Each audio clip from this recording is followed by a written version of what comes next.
Yang kedua, kami ingin memberikan apresiasi yang tinggi kepada AFSI atas kontribusinya dalam meningkatkan literasi keuangan syariah dalam rangka mengakselerasi inklusivitas jasa keuangan syariah. Semoga kontribusinya AFSI dan juga Ibu Bapak semua yang hadir pada siang hari ini akan menjadikan ekonomi dan keuangan syariah sebagai solusi, memberikan dampak nyata bagi masyarakat, dan mampu mewujudkan bangsa Indonesia yang mandiri, makmur dan madani, serta menjadi pusat ekonomi syariah terkemuka.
Oke, baik. Bismillahirrahmanirrahim. Assalamualaikum warahmatullahi wabarakatuh. Bismillah, walhamdulillah, wassalatu wassalamu ala rasulillah, sayyidina wa maulana Muhammadin, amma ba'du. Yang terhormat, Deputi Direktur Grup Literasi dan Inklusi Keuangan Syariah Otoritas Jasa Keuangan, Bapak Rakian Bilar Gifarullah. Yang kami hormati, Dekan Fakultas Ekonomi dan Bisnis Islam UIN Sumatera Utara, Dalam hal ini diwakilkan oleh Wakil Dekan 3 Bidang Kemahasiswaan dan Kerjasama PB UIN Sumatera Utara, Ibu Dr. Marliah MAG. Ketua Eksekutif Edukasi dan Literasi Asosiasi Fintech Syariah Indonesia, Bapak Aidil Akbar Majid. Ketua Program Studi Manajemen Fakultas Ekonomi dan Bisnis Islam UIN Sumatera Utara, Ibu Dr. Nurbaiti MKom. Direktur Eksekutif Asosiasi Fintech Syariah Indonesia, Ibu Mahaning Diana. Direktur Program dan Kemitraan Asosiasi Fintech Syariah Indonesia, Bapak Handika Surbakti. Yang kami hormati, narasumber hari ini, Bapak Harza Sandityo, co-founder dan direktur utama Alami Syariah. Dan moderator kita, Bapak Budi Dharma MM, dosen Fakultas Ekonomi dan Bisnis Islam UIN Sumatera Utara. Serta yang kami hormati, segenap Bapak Ibu dosen Fakultas Ekonomi dan Bisnis Islam UIN Sumatera Utara, dan seluruh peserta webinar AFSI Ghost to Campus PB UIN Sumatera Utara yang kami banggakan. Hadirin yang kami hormati, tentunya merupakan anugerah Tuhan yang luar biasa pada pagi hari ini. Kita dapat berkumpul pada Zoom meeting dalam keadaan sehat walafiat tentunya, dalam rangkaian acara webinar AFSI Ghost to Campus PB UINSU dengan tema Mengenal Ragam Layanan Fintech P2P Financing Syariah. Salawat serta salam tidak lupa kita hanturkan kepada junjungan kita, Nabi besar Muhammad SAW.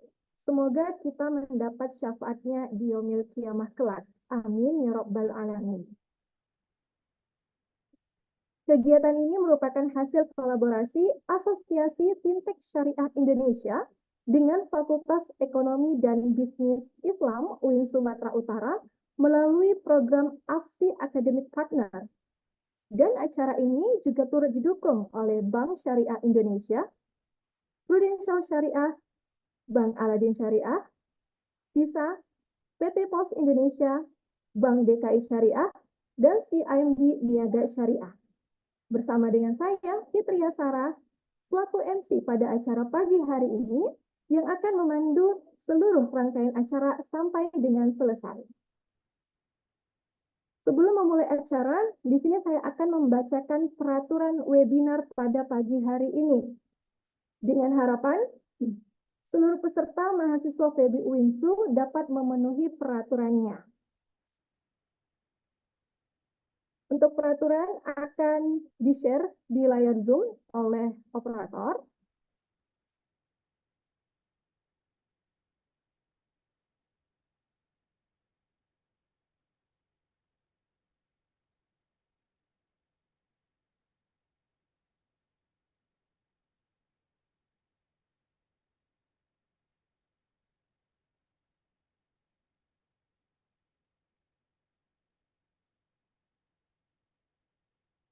Oke, kalau begitu kita lanjut saja ya. Untuk peraturannya nanti kurang lebih nama username dari peserta Zoom itu bisa diisi dengan nama underscore jurusan, ya. Baik, hadirin yang kami hormati, memasuki acara selanjutnya, yakni sambutan-sambutan.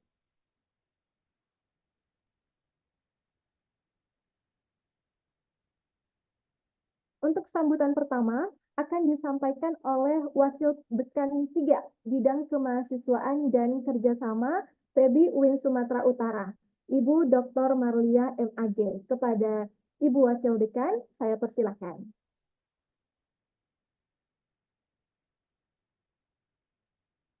Mau lewat, Bu? Bisa.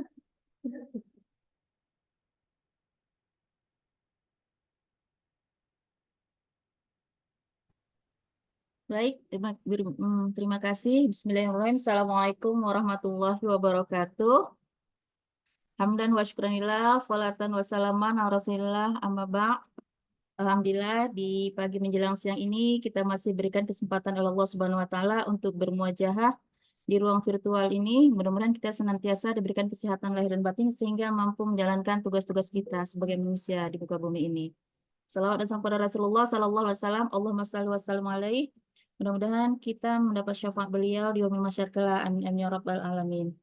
Yang sama-sama kita hormati dan muliakan Bapak Rakian Gilar Gifarullah, Deputi Direktur Grup Literasi dan Inklusi Keuangan Syariah Otoritas Jasa Keuangan. Yang terhormat Bapak Aidil Akbar Majid, Kepala Eksekutif Edukasi dan Literasi Asosiasi Fintech Syariah Indonesia. Yang terhormat narasumber kita Bapak Herza Sanditio, Co-founder dan Direktur Utama Alami Syariah. Yang terhormat Ibu Mahani Mulyana, Bapak Handika, dan skuad AFSI yang sungguh luar biasa yang sudah memberikan kepercayaan kepada UIN Sumatera Utara sebagai tempat untuk literasi keuangan pada hari ini. Tak lupa pula hormat saya kepada Ketua Jurusan Manajemen FEBI UINSU, Ibu Dr. Nurbaiti, dan Sekretaris Jurusan Bapak Budi Dharma, sekaligus sebagai moderator pada hari ini, dan MC yang sungguh luar biasa. Dan tak lupa pula hadirin sekalian yang berbahagia, yang mohon maaf tidak bisa saya sebutkan satu persatu. Ya, Alhamdulillah FEBI UINSU diberikan kesempatan oleh AFSI kali ini untuk sebagai tempat ya mengadakan literasi keuangan, khususnya ini terkait dia dengan peer-to-peer financing syariah. Kami mengucapkan terima kasih kepada AFSI yang sudah memberikan kesempatan yang sungguh luar biasa ini. Mudah-mudahan nanti adik-adik kami mampu menyerap informasi-informasi yang AFSI berikan, dan kami khususnya mahasiswa kami mampu memanfaatkan keberadaan AFSI ya, keberadaan AFSI untuk kemajuan pendidikan di FEBI. Sekali lagi saya lupa ya, titip salam Pak Dekan, beliau tidak bisa bersamai kita kali ini karena sedang check up. Mudah-mudahan acara ini berjalan dengan lancar. Dan sebelum saya akhiri, ada satu pantun, minum kopi ditambah gula, makan roti di waktu senja. Semoga AFSI semakin berjaya, berkontribusi untuk kemajuan fintech syariah di Indonesia. Ikan cepat, ikan gabus, makin cepat makin bagus. Saya mohon maaf apabila ada tutur kata yang kurang berkenan. Kepada Allah mohon ampun. Saya akhiri. Assalamualaikum warahmatullahi wabarakatuh. Waalaikumsalam warahmatullahi wabarakatuh. Terima kasih Bu Wakil Dekan atas kata sambutan yang telah diberikan. Hadirin yang terhormat, selanjutnya sambutan oleh Ketua Eksekutif Edukasi dan Literasi Asosiasi Fintech Syariah Indonesia, Bapak Aidil Akbar Majid. Kepada Bapak Aidil Akbar Majid, saya persilakan.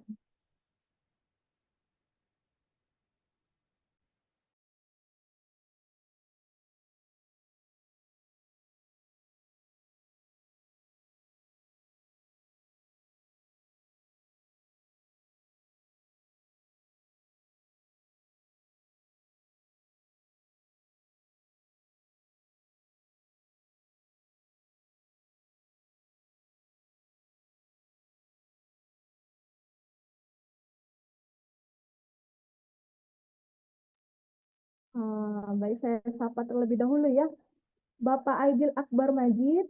Halo Bapak, Assalamualaikum. Apakah sudah bergabung di dalam Zoom?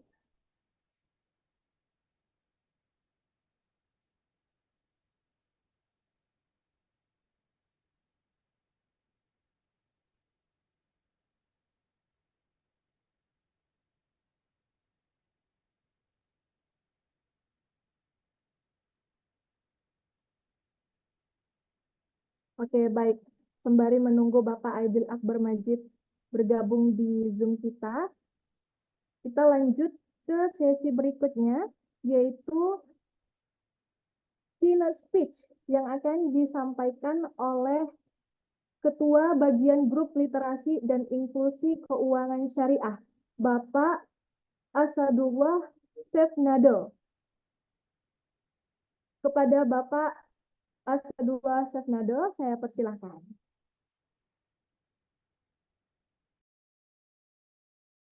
Bismillahirrahmanirrahim. Mohon izin suara saya terdengar? Terdengar, Bapak. Baik. Bismillahirrahmanirrahim. Assalamualaikum warahmatullahi wabarakatuh. yang kami hormati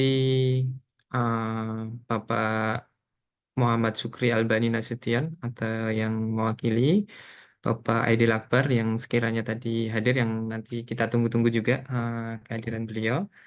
Kemudian Pak Harza sebagai co-founder dan juga direktur utama dari Alami Syariah, yang dan serta para hadirin yang berbahagia. Pertama-tama marilah kita panjatkan puji syukur kehadirat Allah Subhanahu wa Ta'ala yang atas nikmat dan rahmatnya kita bisa bertemu secara virtual pada kesempatan yang baik ini untuk bersama-sama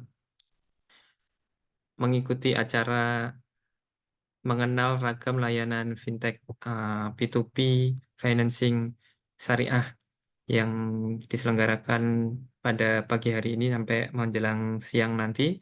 Semoga kegiatan ini bisa berjalan dengan baik. Salawat, salam, semoga tetap tercurah kepada uswah teladan kita, Rasulullah Shallallahu Alaihi Wasallam, dan juga kepada para keluarga, sahabat, para tabiin, dan para pengikutnya hingga akhir zaman.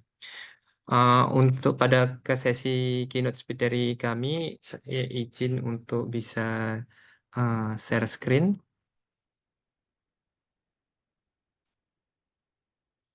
Ya, baik. Di sini kita next. Sudah terlihat Bapak Ibu? Terlihat dengan jelas, Bapak. Oh ya, baik. Di tempat saya halaman judul next halaman. Ya, lagi. Baik.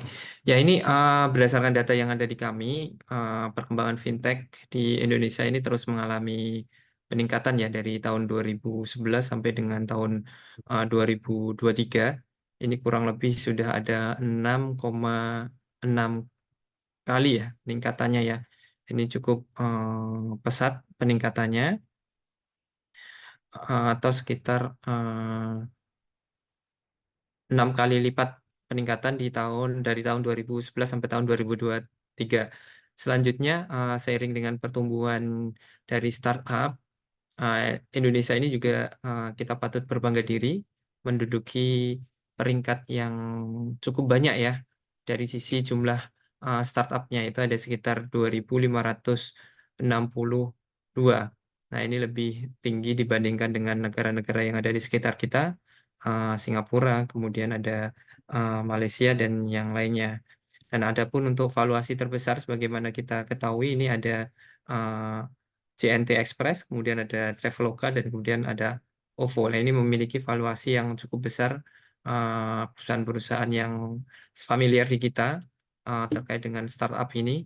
Ini merupakan sebuah capaian yang patut kita syukuri, dan kita harus berbangga diri juga gitu ya, karena startup-startup yang ada di kita ini bisa tumbuh sesuai dengan yang kita harapkan bersama dibandingkan dengan startup-startup lainnya yang ada di negara lain. Nah, kita juga mencatat terdapat data juga mengenai nilai transaksi, di mana transaksi dari fintech di Indonesia ini terus tumbuh, kurang lebih ada sekitar 40,5 miliar USD. Ini dari transaksi e-wallet di tahun 2023, tumbuh sekitar 140% dalam dua tahun terakhir. Kemudian ada 59,6 triliun. Ini yang disalurkan oleh P2P kepada masyarakat kita, terutama dari sisi UMKM tentunya. Ini tumbuh 16% dibandingkan tahun sebelumnya, tahun 2022 ya, apabila dibandingkan dengan tahun 2023. Selanjutnya, nilai transaksi perdagangan digital, ini tentunya yang sangat lazim kita lakukan di marketplace ya, yang ada di kita, yang cukup banyak. Ini nilainya juga tidak sedikit dan sangat tinggi sekali kalau menurut hemat kami. Itu ada di angka 533 triliun. Nah, ini menunjukkan bahwa teknologi ini sudah menjadi bagian dari masyarakat kita. Terbukti dengan nilai transaksi yang cukup besar, startup yang pertumbuhan di negara kita. Nah, ini juga Ini juga yang tentunya kita harapkan bisa terus meningkat dari tahun ke tahunnya. Selanjutnya,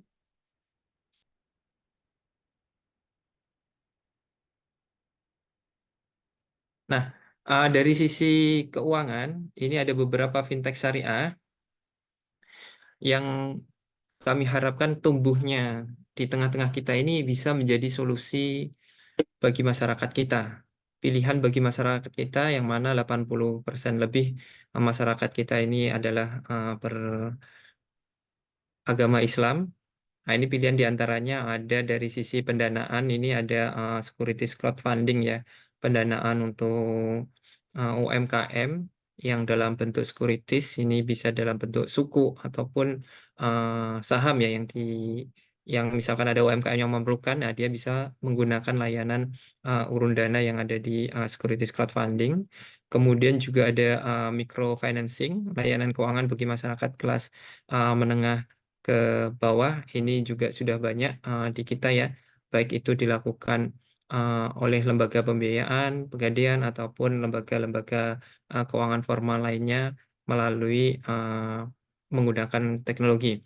Kemudian ada P2P lending, layanan pinjam meminjam secara langsung antara lender dan borrower berbasis teknologi informasi, dan ini di syariah juga sudah ada beberapa perusahaan, alhamdulillah, yang bisa kita akses, yang bisa diakses oleh masyarakat kita. Kemudian ada market comparison.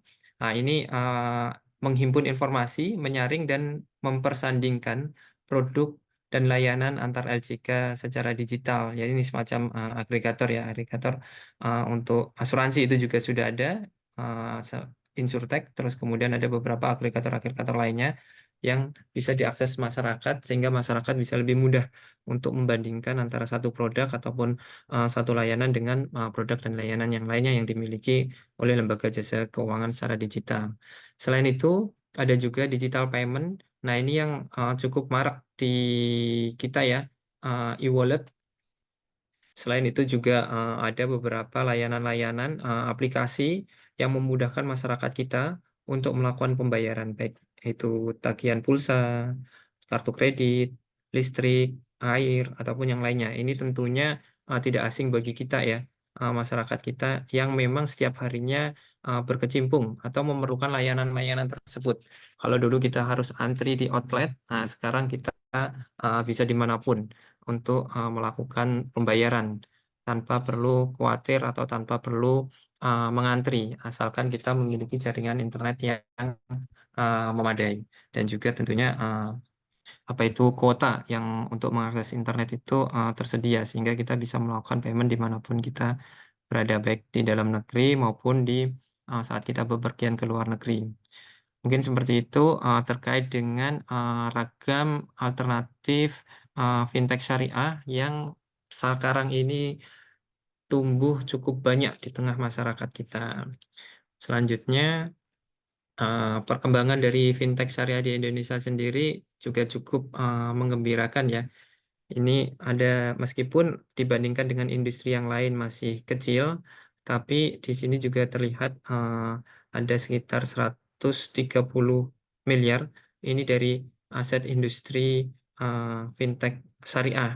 Ini kalau dilihat dari aset industri fintech syariah ini tidak tercermin dari jumlah yang disalurkan. Kalau jumlah yang disalurkan itu tadi yang ada di slide yang sebelumnya. Nah, itu adalah jumlah yang disalurkan. Sedangkan aset yang dimiliki oleh industri fintech adalah 130 miliar. Kenapa demikian? Karena memang apa yang disalurkan oleh fintech syariah ini sifatnya tidak on balance sheet ya, tidak menjadi aset dari fintech syariah. Mereka dana-dana yang dikumpulkan dari para lender ataupun para investor itu diteruskan langsung kepada peminjamnya ataupun UMKM sehingga tidak menjadi bagian dari aset fintech syariah. Nah, di sini juga selain dari fintech syariah, ini juga ada perusahaan-perusahaan lembaga jasa keuangan lainnya yang secara aset juga meningkat, di antaranya asuransi syariah, kemudian ada perusahaan pembiayaan syariah, ada lembaga keuangan khusus syariah, kemudian ada dana pensiun syariah. Nah, ini merupakan industri-industri yang tergabung dalam industri keuangan non-bank syariah. Nah, untuk pelaku dari fintech syariah sendiri, saat ini ada 8 ya, sebagaimana terdapat di layar Bapak Ibu semuanya. Ada Amanah, Alami, Dana Syariah, Duha Syariah, Khoswa, Pabi2Pi Syariah, dan Etis. Nah, Alami ini di mana tadi yang nanti akan menjadi pembicara ya, narasumber pada kesempatan kali ini. Nah, itu adalah merupakan salah satu fintech P2P syariah yang sudah berizin dari OJK. Selanjutnya, nah, terkait dengan literasi dan inklusi yang ada di Indonesia, di sini memang ada hal yang mungkin menjadi PR kita bersama ya, tentunya. Karena kenapa? Apabila dilihat dari indeks literasi keuangan, baik itu dari sisi capaian di tahun 2016, 2019, ataupun tahun 2022, ini menunjukkan bahwa indeks literasi keuangan syariah ini relatif masih kecil apabila dibandingkan dengan indeks literasi keuangan secara nasional. Berdasarkan survei OJK di tahun 2022, indeks literasi nasional kita ada di 49,68%, sedangkan indeks literasi keuangan syariah masih sebesar 9,14%. Ini artinya gap-nya cukup tinggi apabila dibandingkan antara syariah dan nasional. Apabila mengingat jumlah penduduk Indonesia mayoritas adalah beragama Islam, ini menjadi PR kita bersama, tantangan kita bersama. Bagaimana masyarakat kita yang secara religiusitas itu sudah beragama Islam, ini juga mengetahui informasi atau terliterasi dengan baik adanya produk-produk keuangan syariah. Nah, itu menjadi tugas kita bersama. Selanjutnya dari sisi inklusi, di sini juga menunjukkan gap yang cukup besar antara literasi inklusi, mohon maaf, antara inklusi keuangan syariah dan inklusi keuangan secara nasional, di mana inklusi keuangan syariah berada pada angka 12,12% dibandingkan dengan nasional 85,1%. Gap ini cukup besar dan ini menjadi PR kita. Tidak semua masyarakat yang terinklusi menggunakan, lebih-lebih masyarakat yang belum, mohon maaf, tidak semua masyarakat yang terliterasi itu menggunakan, lebih-lebih apabila masyarakat tersebut belum terliterasi, belum mengetahui apa itu industri jasa keuangan. Nah, ini bayangan kami seperti itu.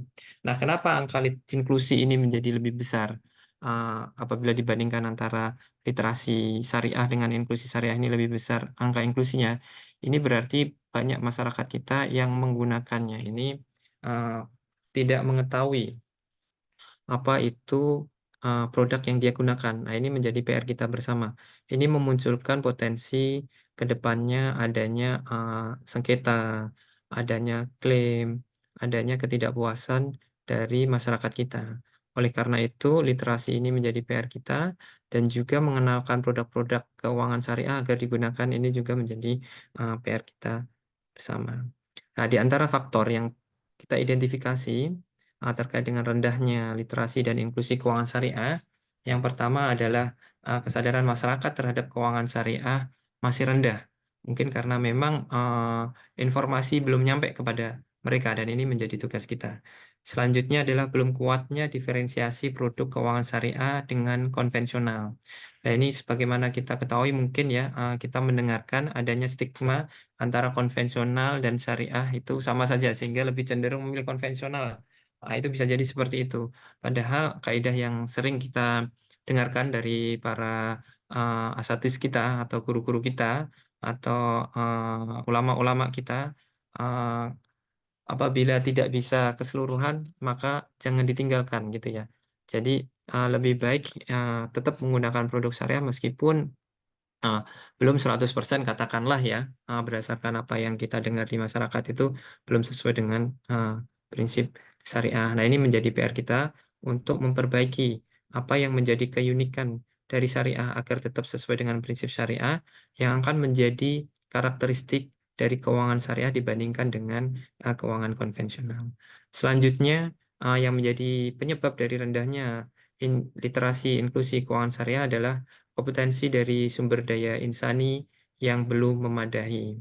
Kemudian ada terbatasnya pengembangan produk dan layanan keuangan syariah, ada pemanfaatan teknologi yang belum optimal, kemudian ada aspek regulasi dan permodalan yang masih belum mendukung. Next. Nah, kalau dilihat dari hasil survei tahun 2022 dari sektoral, ini bisa kita ketahui bahwa literasi masyarakat yang paling besar terhadap keuangan syariah itu untuk sektor perbankan, kemudian diikuti pegadaian, dan juga lembaga pembiayaan. Adapun fintech syariah ini masih berada di peringkat paling bawah ya, ada di 0,31%. Nah, untuk indeks inklusi keuangan syariah itu paling tinggi adalah di perbankan, LKM, pegadaian, dan kemudian untuk fintech syariah juga masih sangat rendah. Nah, ini menjadi kita sangat bersyukur ya dengan adanya kegiatan ini. Semoga kita nanti menjadi bisa lebih tahu apa itu fintech syariah, terutama untuk fintech pendanaan P2P syariah yang nanti akan dibawakan pada kesempatan kali ini oleh narasumber yang tentunya sebagai pelaku dan juga pakar di bidangnya. Selanjutnya, next. Nah, berdasarkan dari apa yang kami analisis, itu ada beberapa tantangan yang dihadapi oleh fintech syariah. Yang pertama adalah governance dan risk management, di mana perusahaan fintech itu umumnya adalah perusahaan rintisan yang didominasi milenial dengan pengalaman yang belum maksimal. Nah, sehingga dari sisi risk manajemennya ini dan dari sisi government itu masih menjadi PR buat perusahaan fintech tersebut. Kemudian yang sama tadi, tantangan yang ada di literasi dan inklusi keuangan syariah, yaitu adalah kompetensi sumber daya insani, di mana berdasarkan inventarisasi kami, ini sumber daya insani di fintech syariah ini belum menguasai akad transaksi berdasarkan prinsip syariah. Pada suatu kesempatan kami pernah melakukan wawancara terhadap direksi dan komisaris salah satu fintech. Nah, di situ memang dapat kami simpulkan bahwa pengetahuan dari direksi dan komisaris tersebut terkait dengan prinsip-prinsip syariah ataupun akad-akad syariah, transaksi syariah itu masih sangat minim. Ketika kita telusuri lebih lanjut, ternyata direksi dan komisaris tersebut itu dipilih oleh pemegang saham sebagai pemilik modal. Nah, pemilik modal tersebut ternyata meng-hire ataupun membeli perusahaan yang memang sudah dikembangkan oleh salah satu direksinya, yang memang sangat paham terkait dengan prinsip syariah. Nah, untuk direksi ataupun komisaris yang lainnya, ini yang tadi kami sampaikan, itu ternyata ditunjuk karena manajemennya, bukan karena pengetahuan di bidang keuangan syariahnya. Sehingga ketika kita pertanyakan beberapa transaksi syariah, nah itu masih perlu ditingkatkan. Dan itu akhirnya menjadi pesan kami kepada perusahaan fintech syariah tersebut untuk terus memberikan atau membekali jajaran manajemennya itu dengan pendidikan yang berkelanjutan terkait dengan transaksi dan akad-akad di bidang muamalah syariah. Kemudian selain itu, tantangan bagi fintech syariah itu adalah pengembangan produk dan model bisnis. Nah, ini juga menjadi tantangan karena setiap produk dan model bisnis ini memiliki risiko masing-masing gitu ya. Bahkan sempat disampaikan pada sebuah pertemuan itu adalah idealnya fintech itu memang fokus kepada salah satu model bisnis sebelum melangkah kepada model bisnis yang berikutnya. Karena resiko antar satu model bisnis dengan model bisnis yang lainnya itu berbeda. Dan untuk melengkapi proses yang govern di antara model bisnis tersebut itu memerlukan sumber daya dan juga infrastruktur yang memadai. Selanjutnya ada eksplorasi ekosistem. Potensi ekonomi digital dan pangsa pasar sangat besar dan menjadi kunci kesuksesan dan kesinambungan bisnis melalui pengembangan ekosistem. Nah, ini menjadi tantangan ya, karena ekosistem digital atau ekosistem keuangan itu sangat banyak. Dan ini harus menjadi tantangan kita atau PR kita untuk fintech syariah agar mampu mengeksplorasi ekosistem sehingga akan tercipta kolaborasi yang saling menguntungkan. Kemudian tantangan terkait dengan Undang-Undang Perlindungan Data Pribadi.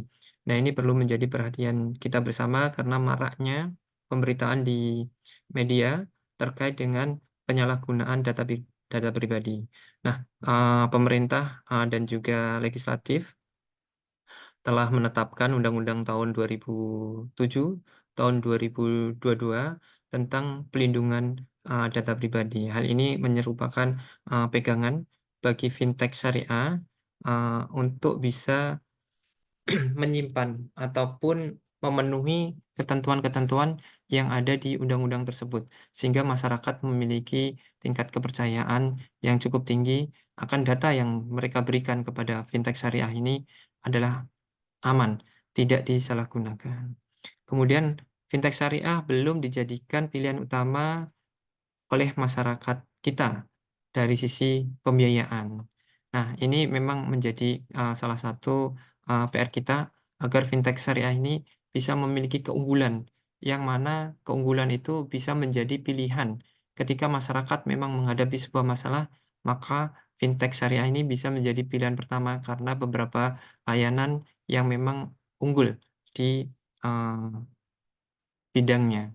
Seperti yang kami ketahui adalah kecepatan ini harusnya terus dipertahankan agar ini menjadi salah satu bagian dari fintech syariah. Selanjutnya adalah layanan konsumen dan edukasi publik. Ini juga menjadi tantangan bahwa dengan maraknya pemberitaan-pemberitaan yang negatif terkait dengan aktivitas ilegal ya, terutama pinjol ilegal, pinjaman online ilegal. Ini secara tidak langsung juga mengurangi reputasi dari fintech yang berizin. Sehingga reputasi dari fintech syariah yang telah berizin dari OJK ini juga kena dampak gitu ya. Kena dampak negatif dari fintech pinjol ilegal. Nah, ini menjadi PR kita. Kemudian keamanan cyber ini otomatis adalah hal yang perlu diperhatikan oleh fintech syariah. Selanjutnya, nah ini terkait dengan fintech pinjaman online ilegal atau fintech pendanaan. Apa sih perbedaannya? Di sini coba kita sajikan di antara yang bisa kita sampaikan adalah bahwa untuk pinjaman online ilegal itu pegawai atau pihak yang melakukan penagihan tidak memiliki sertifikasi penagihan yang dikeluarkan oleh AFPI, sehingga bisa dimungkinkan penagihannya itu melanggar ketentuan atau kode etik yang sudah berlaku di industri fintech. Pegawai untuk yang fintech pendanaan bersama tentunya pegawai penagihannya ini adalah pegawai yang telah memiliki sertifikasi dikeluarkan oleh AFPI. Selanjutnya, kalau pinjaman online sebagaimana kita ketahui bersama, itu ada ancaman, teror, kekerasan, penghinaan, pencemaran nama baik, pengambilan foto yang tidak kita sadari. Nah, ini marak dilakukan oleh pinjol ilegal. Nah, ini perlu kita waspada terkait dengan hal tersebut dan jangan sampai kita terjerat di sana. Nah, kalau untuk yang fintech pendanaan bersama ini memang sudah dibatasi ya. Dibatasi bahwa akses yang hanya diperkenankan adalah kamera, mikrofon, dan location atau yang kita singkat dengan camilan. Kemudian penawaran melalui SMS, WA, atau saluran komunikasi pribadi lain tanpa izin ini juga sering kita dapati dari pinjaman online ilegal. Kemudian tidak adanya layanan pengaduan untuk fintech ilegal, kemudian akses ke seluruh data yang ada di ponsel yang tadi ya, yang tidak kita sadari bahwa semua data kita yang ada di ponsel ini ternyata sudah mereka ambil dan belakangan kita ketahui data-data tersebut digunakan ataupun disalahgunakan untuk tujuan mereka dalam mendapatkan keuntungan yang sebesar-besarnya. Kemudian bunga atau biaya pinjaman yang tidak bisa terkonfirmasi, kemudian adanya informasi bunga atau pinjaman, denda yang tidak jelas, pemberian pinjaman yang sangat mudah tanpa proses validasi, terus kemudian tidak ada identitas pengurus dan alamat kantor yang tidak jelas. Hari ini dicabut, besok muncul lagi, padahal itu adalah aplikasi ataupun sistem yang sama. Dan yang paling penting adalah tidak memiliki izin yang resmi, karena memang ilegal ya. Jadi, nah ini yang paling mendasari. Nah, hal ini berbeda dengan fintech pendanaan bersama yang berizin dari OJK, yang diawasi oleh OJK. Sebagian tadi sudah kami sampaikan, dan di antaranya yang perlu kami tambahkan adalah bahwa bunga pinjaman maksimal 0,4% per hari. Ini berdasarkan peraturan OJK sudah ditetapkan demikian. Kemudian adanya informasi biaya-biaya, baik pinjaman maupun biaya denda yang harus didisklose kepada nasabah. Dan yang tak kalah pentingnya adalah fintech pendanaan bersama yang berizin dari OJK itu diawasi oleh OJK dan OJK memiliki layanan pengaduan. Yang mana apabila Bapak Ibu memperoleh perlakuan yang tidak sesuai dengan apa yang seharusnya, itu bisa juga disampaikan kepada OJK melalui layanan aduannya. Next. Nah, kemudian pada kesempatan kali ini kami juga ingin menyampaikan pentingnya kita untuk berwaspada terkait dengan aktivitas investasi ilegal, di mana aktivitas investasi ilegal yang marak di tengah-tengah masyarakat kita itu memiliki karakteristik yang setidaknya yang pertama adalah tidak memiliki legalitas yang jelas atau bisa dibilang tidak legal, tidak memiliki izin. Nah, itu adalah dari aktivitas investasi yang ilegal. Kemudian keuntungan yang diberikan tidak wajar, tidak masuk akal. Tentunya ini sangat menggiurkan apabila keuntungannya berkali-kali lipat. Namun kita perlu waspada dari mana keuntungan berkali-kali lipat ini. Bisa jadi itu adalah dari skema Ponzi ya, money game-nya. Itu dengan cara member yang belakangan itu menutupi member yang awal. Nah, ini tinggal menunggu waktu. Nanti pasti akan terjadi gagal bayar dari perusahaan ataupun pihak yang menawarkan investasi dengan skema seperti skema Ponzi tersebut. Kemudian yang ketiga, klaim tanpa risiko. Nah, ini sudah jelas menyalahi prinsip ya, baik secara syariah maupun secara keumuman berinvestasi ya, di mana prinsip yang kita dengar adalah high risk, high return. Ya tidak mungkin high return, no risk. Itu kayaknya tidak mungkin ya. Dimanapun prinsipnya, setiap keuntungan yang lebih tinggi, itu biasanya risikonya akan lebih tinggi. Kemudian ada member, get member. Dan yang terakhir adalah memanfaatkan tokoh masyarakat atau tokoh agama, public figure, untuk menjaring masyarakat, untuk meningkatkan kepercayaan masyarakat. Padahal tokoh ataupun tokoh masyarakat ataupun public figure tersebut tidak menyadari atau tidak tahu kalau sebenarnya mereka sedang digunakan. Ini memang pernah kita dapati bahwa salah satu dari pengurus MUI itu pernah digunakan fotonya untuk melakukan kampanye, padahal yang bersangkutan tidak mengetahui sama sekali atas hal tersebut. Kemudian, bagaimana cara menghindari dari aktivitas investasi ilegal ini?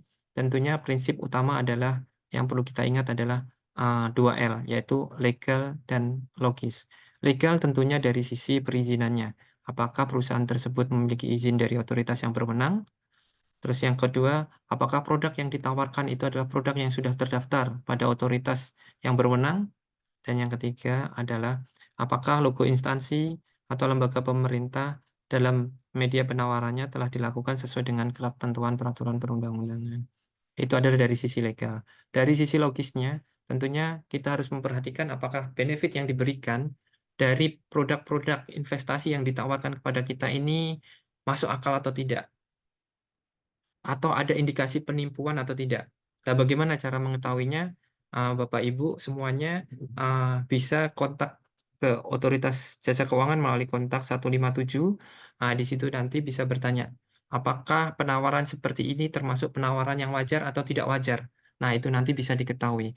Apabila tidak wajar, tentunya kita harus mengantisipasi.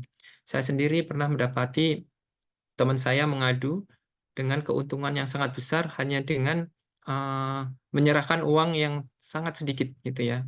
Kebetulan teman sedang berada di luar negeri, ya kemudian kami nasihati bahwa itu sangat tidak mungkin skema seperti itu. Kemudian yang bersangkutan tetap ingin mendapatkan opportunity itu karena keuntungannya sangat besar dan uang yang disetorkan sangat sedikit. Kemudian kami sampaikan saja, apabila nanti jadi menyetorkan uangnya dan kemudian uang itu hilang tanpa adanya benefit yang kembali, ya jangan marah-marah gitu ya, karena sudah diingatkan. Nah, ini tentunya perlu kita menjadi perhatian kita bersama ya. Setelah kita mendapatkan informasi bahwa keuntungan yang berkali-kali lipat itu ternyata keuntungan yang tidak masuk akal dan akan cenderung ke arah penipuan, ya kita harus menerima dengan lapang dada. Kita harus mencari investasi-investasi lain yang kemudian memang sesuai dengan karakter kita, yang mana risikonya bisa kita terima, dan juga keuntungannya adalah sesuai dengan yang kita harapkan.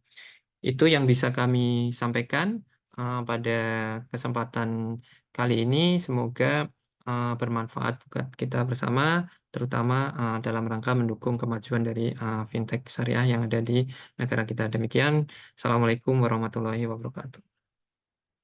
Waalaikumsalam warahmatullahi wabarakatuh. Baik, terima kasih kepada Bapak Asdua atas sambutan dan juga keynote speech terkait pengantar perkembangan fintech syariah di Indonesia, yang harapannya dapat meningkatkan literasi dan juga inklusi keuangan di Indonesia ya Pak, khususnya juga di bidang keuangan syariah atau fintech syariah. Baik, hadirin yang kami hormati, sebelum memasuki sesi selanjutnya, dimohon untuk para peserta dapat menyalakan fitur kamera karena akan dilakukan sesi dokumentasi. Mohon dibantu operator untuk mengambil gambar.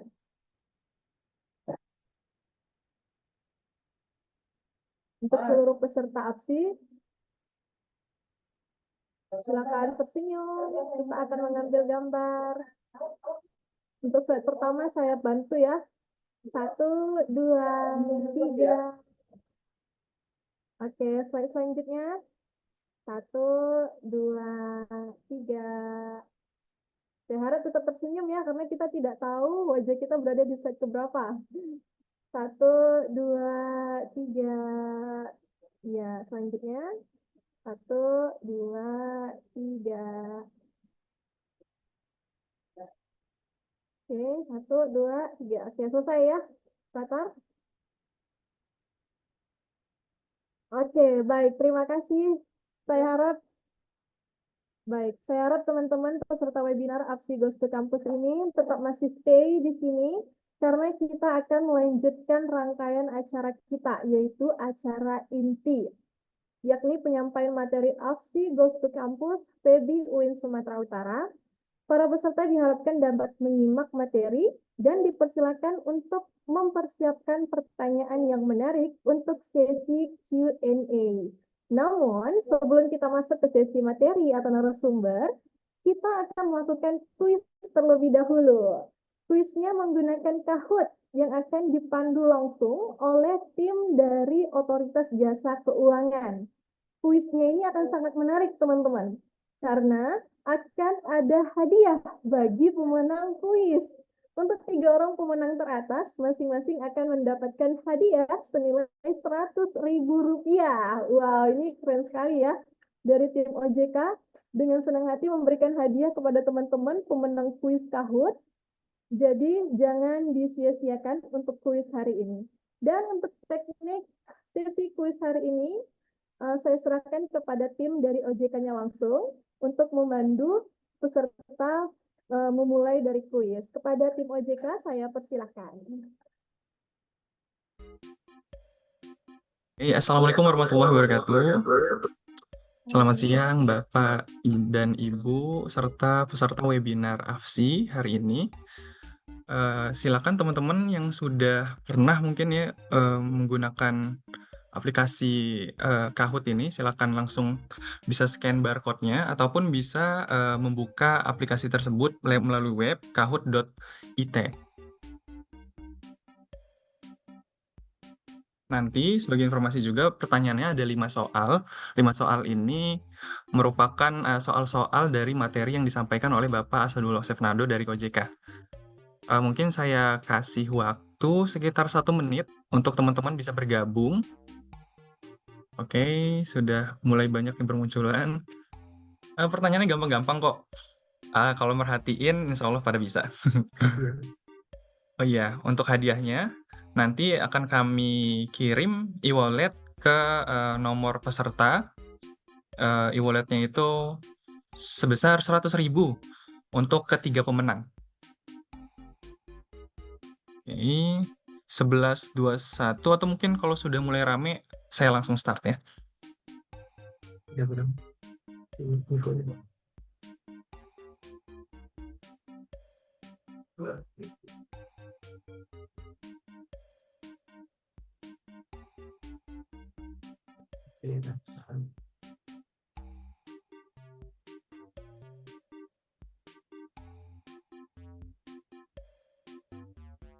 Iya.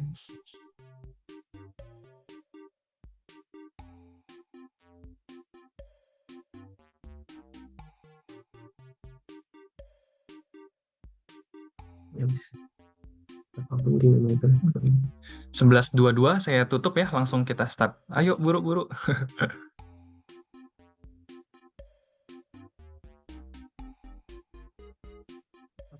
Oke, jangan sampai ada namanya yang sama ya, nanti dikonfirmasi oleh tim panitia.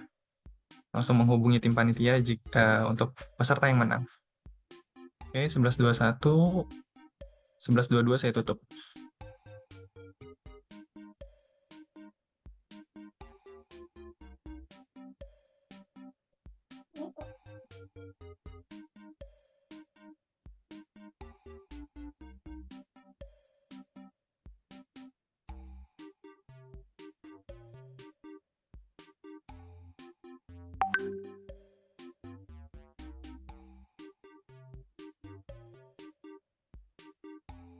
Oke, sudah 11.22. Hitungan ketiga saya start ya. 3, 2, 1.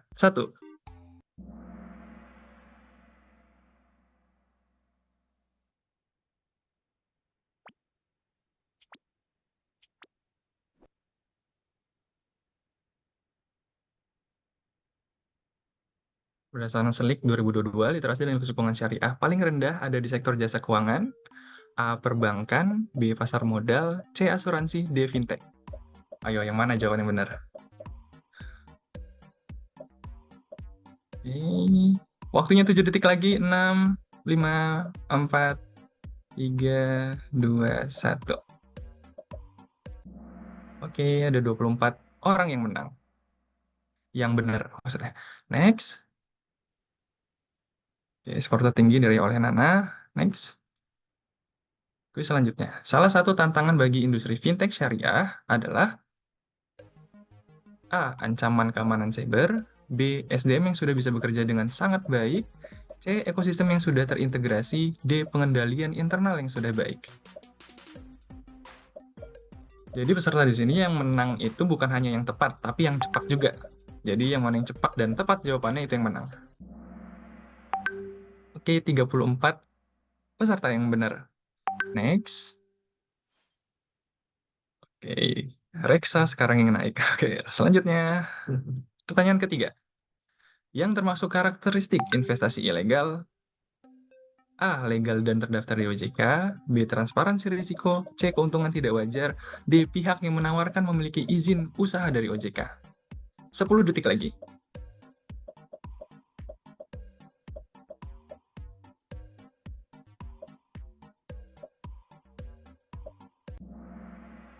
Oke, jawaban yang benar C. Keuntungan tidak wajar. Kita lihat skornya. Reksa tetap memimpin posisi paling atas. Selanjutnya. Camilan adalah 3 akses fitur yang dapat diakses oleh penyelenggara fintech. Yang bukan merupakan camilan adalah A. Kamera, B. Mikrofon, C. PIN, D. Lokasi. Location. 13 detik lagi.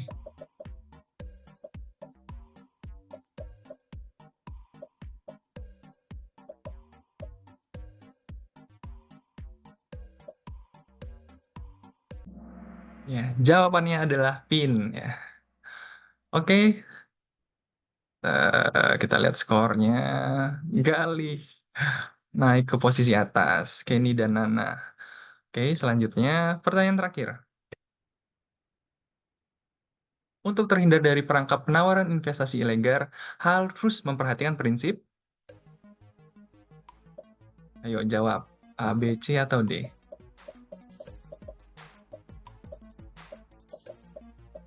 Ini 30 ya, 11.30. Ya, betul. Jawabannya B, legal dan logis. Ini masih ada jawab yang lain nih ternyata. Oke, sekian 5 soal yang telah dijawab. Pemenangnya adalah juara 3 diraih oleh Nana, juara 2 diraih oleh Kenny, dan juara 1 diraih oleh siapa? Galih TA. Oke, untuk para pemenang, silakan nanti menghubungi panitia dari AFSI. Nanti nomornya kalau bisa nomor yang aktif, kita akan kirimkan e-wallet sebesar 100.000 dari masing-masing juara 1, 2, dan 3. Terima kasih, selamat belajar materi-materi selanjutnya dari narasumber-narasumber terbaik selanjutnya. Oke, saya tutup. Wassalamualaikum warahmatullahi wabarakatuh. Waalaikumsalam warahmatullahi wabarakatuh. Wah, terima kasih kepada tim OJK dan juga para pemenang. Silakan menghubungi panitia untuk mengklaim hadiahnya ya. Dan juga selamat kepada 3 pemenang dari kuis kita hari ini. Baik, hadirin yang kami hormati, kami infokan untuk link absen. Nah, ini tadi link yang ditunggu-tunggu ya. Absen, daftar hadir gitu ya. Link absen akan kami share di kolom chat Zoom setelah sesi Q&A selesai. Jadi, seluruh peserta dapat mengikuti acara hingga akhir ya. Panitia juga menyediakan e-sertifikat yang dapat diakses setelah mengisi daftar hadir. Jadi jangan lupa perhatikan email yang teman-teman daftarkan. Baik, selanjutnya sesi penyampaian materi yang udah kita tunggu-tunggu dan sesi ini akan dialihkan oleh moderator kita yang luar biasa pada hari ini. Siapa yang tidak kenal dengan beliau, dosen favorit di Prodi Manajemen dan juga sekretaris jurusan manajemen di UIN Sumatera Utara, Bapak Budi Dharma MM. Kita sapa terlebih dahulu moderator kita. Halo Pak Budi, Assalamualaikum. Waalaikumsalam warahmatullahi wabarakatuh. Gimana kabarnya Bapak, sehat? Alhamdulillah. Alhamdulillah. Baik, kalau begitu langsung saja ya Pak. Makan siang lauk gulai ikan, sayur daun ubi, lauk nanti malam. Kita sambut dan persilakan moderator kita yang luar biasa, Bapak Budi Dharma MM.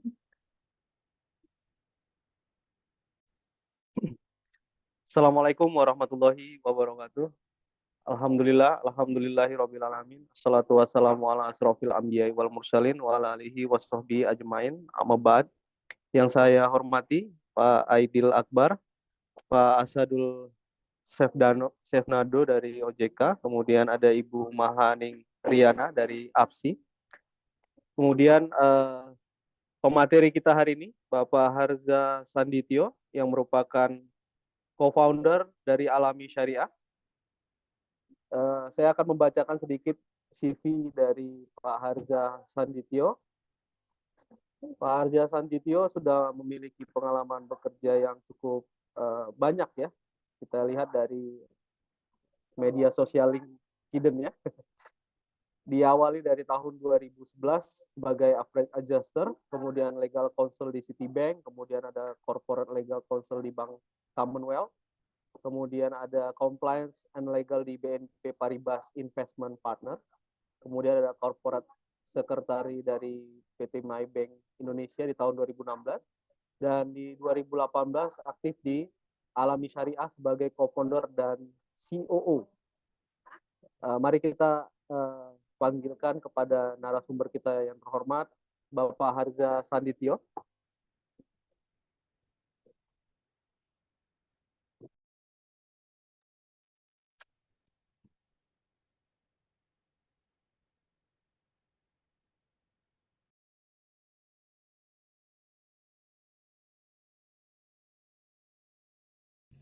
Alhamdulillah. Assalamualaikum warahmatullahi. Tadi belum bisa unmute sendiri karena masih participants.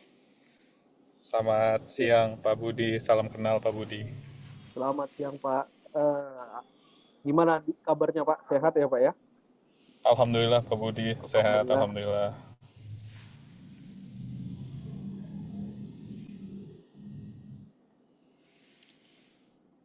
Share screen-nya masih trouble sepertinya dari admin. Ya, Sementara boleh Min. clear,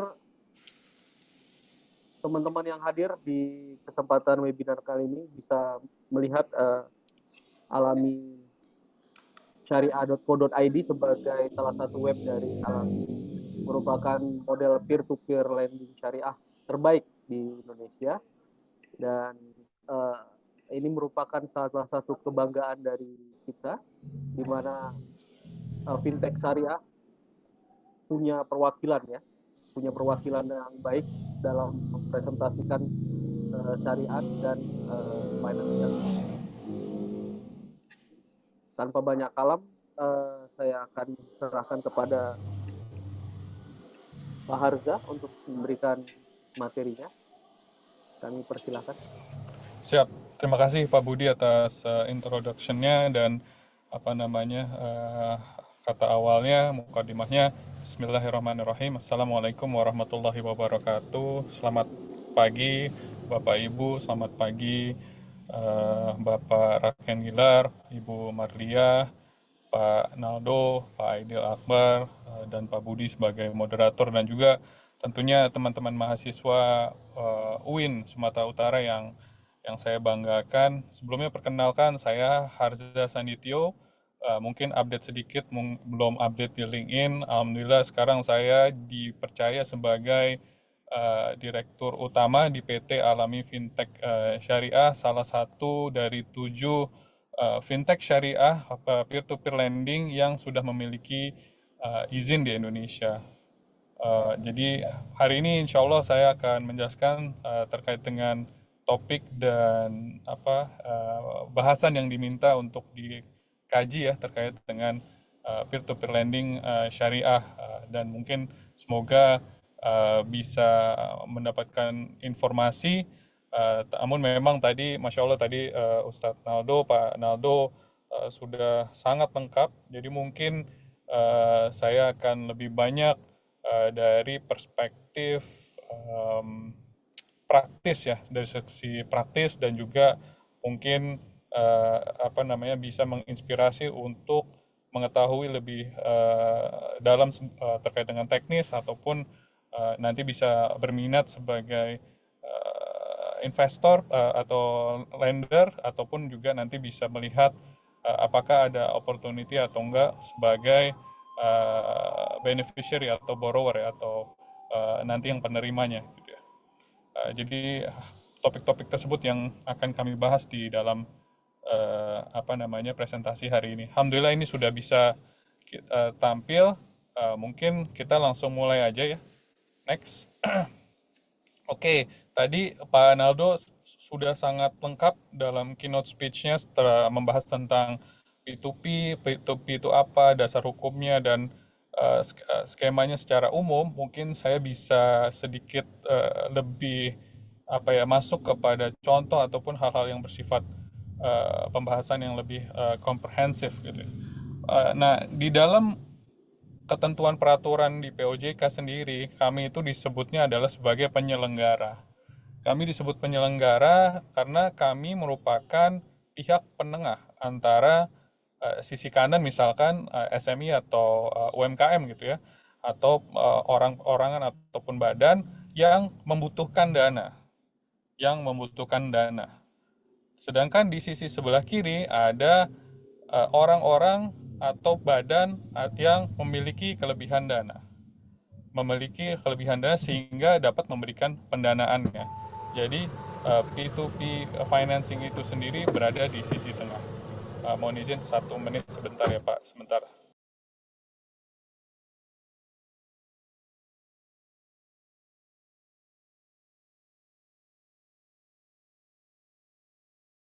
Ya, terima kasih. Nah, jadi ada sisi funders ya kita sebutnya ataupun lenders, atau bisa di beberapa negara di luar itu lebih dikenal sebagai investor, karena ini memang ada sifat investasinya juga di dalam ini yang dapat berupa orang perorangan, financial institution ataupun korporasi. Jadi fungsinya P2P lending di sini atau P2P financing dalam hal yang syariah tentunya adalah sebagai pengumpul dana dan juga sebagai mencairkan ya tadi ya dananya tadi, ataupun mengkurasi UMKM yang membutuhkan dana tersebut.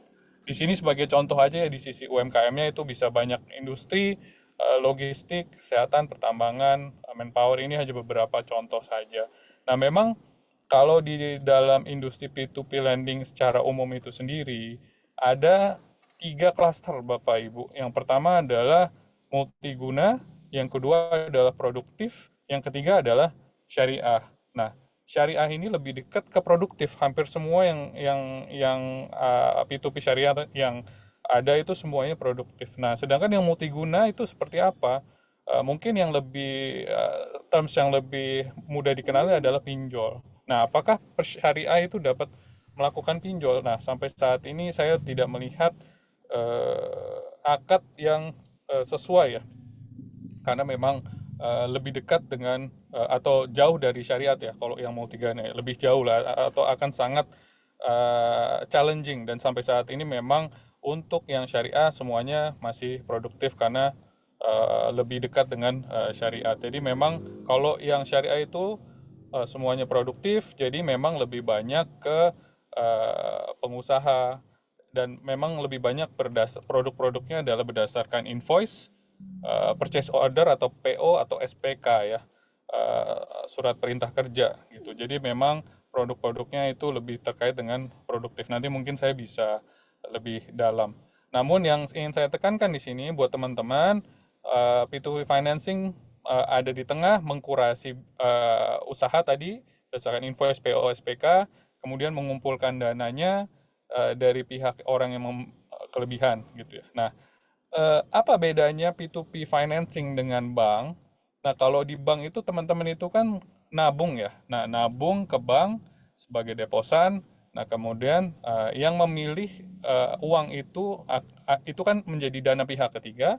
Nah, oleh bank itu akan disalurkan untuk melakukan financing gitu ya. Itu bisnis modelnya bank. Nah, kalau di dalam P2P lending itu berbeda karena teman-teman sebagai lender, sebagai funder, sebagai investor dapat memilih langsung project-project yang ingin teman-teman biayai.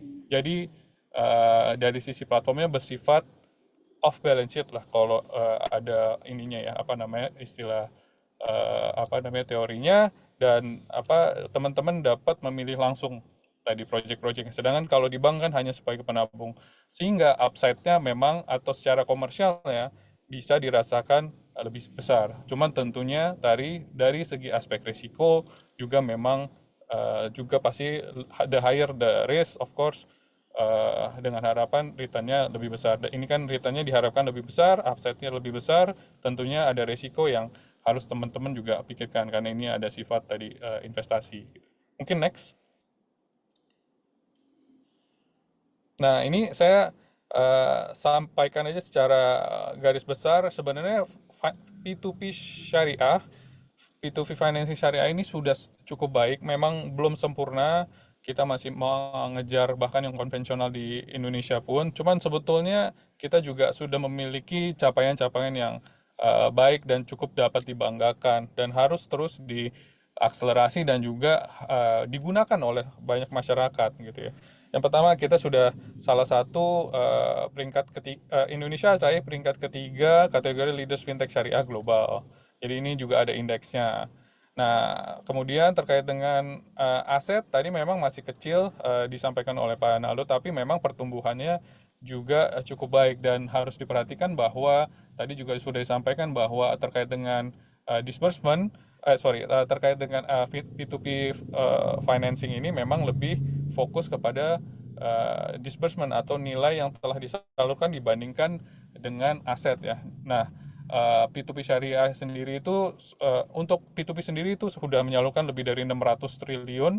Kalau yang syariah sejauh ini yang kami ketahui sudah mengambil kontribusi kurang lebih 3% dari angka tersebut. Semoga bisa lebih cepat atau lebih besar lagi ke depannya. Ini suatu tantangan juga yang harus kita dorong tentunya.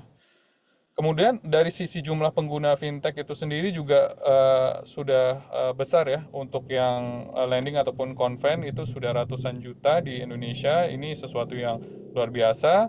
Nah, untuk apa namanya kontribusi P2P lending syariah capai 33% dari P2P lending secara keseluruhan. Dan kemudian kinerja P2P lending dibukukan outstandingnya tadi ini yang saya sampaikan sudah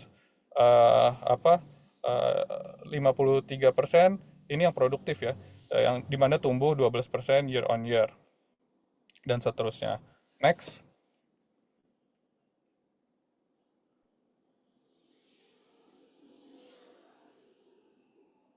Nah, ini adalah beberapa industri yang dibiayai ya.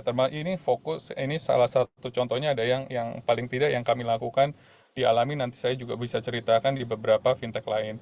Ada industri-industri yang memang kita fokus. Tadi sekali lagi saya sampaikan ini sering jadi kesalahpahaman ya. Kenapa di syariah itu tidak ada yang seperti pinjaman online yang 1 juta, 2 juta? Karena memang tentunya teman-teman khususnya yang belajar ekonomi syariah dan belajar tentang struktur syariah memahami bahwa secara akad memang lebih challenging lah ya. Memang tidak terdapat struktur yang lebih pas untuk yang seperti itu atau akan sangat menyulitkan, sehingga memang lebih fokus ke yang bersifat produktif dan pasti berkaitan dengan industri. Nah, pertanyaannya adalah industri apa aja yang bisa dibiayai? Sebetulnya hampir semua industri bisa, cuman memang ada beberapa industri yang kita fokuskan. Contohnya adalah industri pertanian, peternakan, perikanan, dan aquaculture yang berkelanjutan. Ini sesuatu yang sudah kita fokuskan juga. Kemudian karena ini sesuatu yang juga kita berkaitan dengan syariah, kita harus sesuai dengan makosid ya. Tentunya kita juga mendukung industri halal fashion, halal F&B, halal trading. Ini sesuatu yang juga kita dorong juga. Nah, kalau dialami sendiri, kita salah satu yang menjadi industri unggulan adalah alat kesehatan. Nah, itu salah satu unggulan, dan juga misalkan manpower supply tadi yang saya sampaikan. Nah, kalau industri UMKM yang lain bagaimana? Tentunya bisa, kita juga sangat mendukung. Yang penting adalah sesuai dengan prinsip kepatuhan syariah dan juga praktek usaha berkelanjutan. Nah, ini sesuatu yang juga menjadi topik yang menarik karena hal-hal yang bersifat environmental sustainability itu juga pasti berkesesuaian dengan prinsip-prinsip syariah gitu. Jadi itu buat kami adalah selaras ya. Jadi sekali mendayung 2-3 pulau terlewati. Jadi jika comply terhadap prinsip syariah, tentunya comply juga dengan prinsip-prinsip ESG, dan ini sesuatu industri yang juga kita ingin dukung. Next. Nah, ini berkaitan dengan industri tadi ya. Ini saya ingin sampaikan paling nggak ada 7 gitu ya yang pelaku P2P financing syariah dan sudah melakukan kegiatan bisnis di industri P2P lending ini sendiri, dan masing-masing platform itu memiliki keunikan dan kekhususannya masing-masing. Teman-teman bisa googling, bisa buka websitenya masing-masing, dan teman-teman pasti bisa lihat ada diferensiasi produk dari masing-masing P2P lending ini sendiri. Kalau kami tadi dialami, saya sudah sampaikan sendiri sedikit beberapa industri yang kami memang fokus. Nah, memang ada misalkan contohnya dana syariah itu mungkin lebih fokus ke properti, dan misalkan Kazwa lebih fokus ke yang UMKM yang lebih rendah misalkan. Begitupun Amanah, Etis juga ada properti, tapi juga ada beberapa hal yang lain. Duha Syariah juga mungkin lebih fokus ke manpower supply, dan ada beberapa industri yang mereka fokuskan. Begitupun dengan Papi 2P syariah. Jadi teman-teman bisa coba cek websitenya, bisa coba cek ininya ya, aplikasinya untuk melihat sendiri bagaimana kehususan dari masing-masing penyelenggara atau platform, dan bisa melihat bagaimana proyek-proyek yang ada di dalamnya, dan bisa memilih yang mana yang lebih pas untuk teman-teman gunakan yang mana, seperti itu. Next. Nah, ini kami di Alami sendiri, ini karena saya dari Alam ya, mungkin nanti bisa cek lagi sekali lagi di website masing-masing, tadi platform yang lain. Saya izin cerita tentang Alami ini. Alhamdulillah ini ada beberapa pencapaian kami yang sudah kami dapatkan. Yang pertama, tentunya kita juga sudah mendapatkan beberapa award, bisa dilihat di situ, best P2P platform dan sebagainya, itu dari lokal ataupun internasional. Nah, kita juga sudah berizin OJK dan juga merupakan anggota dari AFPI. Nah, kita sudah ada lebih dari 12.000 pendana yang mendanai proyek UMKM di platform kami, dan UMKM yang didanai proyeknya itu udah lebih dari 16 UMKM, dan per Desember ini kami sudah menyalurkan lebih dari 5,3 triliun ya. Dan penerima pembiayaannya sudah lebih dari 2.000 UMKM. Itu tersebar di proyek-proyek tersebut tersebar di 420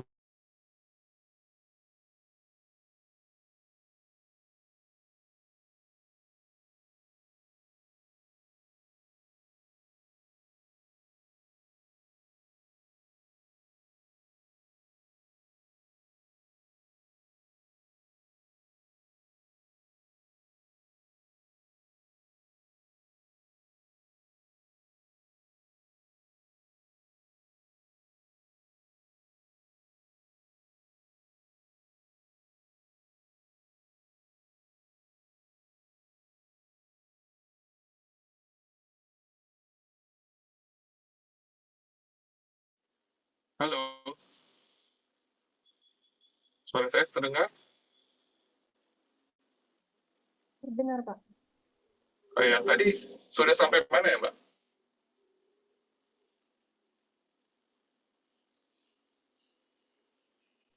Di Halo. penerima pembiayaan, Pak, mohon izin. Oh iya, penerima pembiayaan. Baik, saya lanjutkan. Sekali lagi, Alhamdulillah, karena kita bersifat digital ya, semua aplikasi penyalurannya itu cashless juga, mungkin 80% itu sudah menggunakan digital, hampir semua proses kita digital, kita bisa menyalurkan dan hadir di 482 kota di Indonesia dan 34 provinsi.